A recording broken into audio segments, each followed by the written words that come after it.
What is the Book of Jasher? Well, the Book of Jasher, for those of you who aren't familiar with it, is a book that is mentioned twice in the Old Testament and quoted once in the New, some would argue, in the letters to Timothy. But in the Old Testament, it's referenced directly.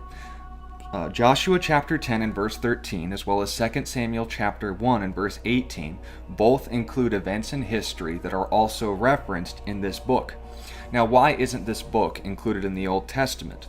Why don't we have access to it today? And most importantly, what are we missing as a result of its absence? Well, the first part, as far as what was the book of Jasher, it was a book of Jewish history. And it was mentioned in these books because it also mentioned the stuff recorded in these books.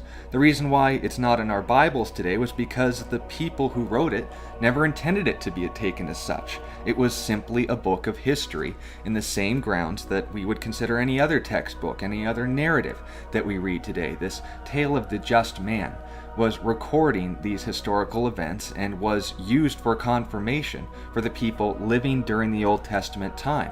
The reason why it didn't survive to this day was because it wasn't treated with the same reverence and respect as the Jewish scriptures, thus not part of the Old Testament and thus not preserved to the modern day, much like many other writings that we know about but don't have examples of, because unless you engrave something in stone or make millions upon millions of copies of it, it's not going to last 200 years, let alone 2,000 to 4,000 years.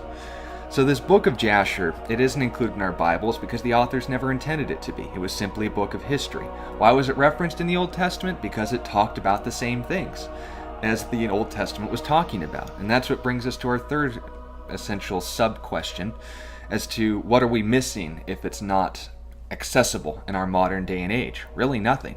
Because as far as the historical events it references, they're already included in the Old Testament. So we're not missing anything as a result. It's simply a reference to a book that existed in history during the time of the Old Testament. As far as how much it means to us, we don't have to worry too much about its absence because A, even if we had it, no new information, and B, there is no shortage of archaeological evidence that confirms the information we read in the Old Testament. If you have any further questions on this, ask them in the comments below. I look forward to answering more of your questions very soon, and God bless you.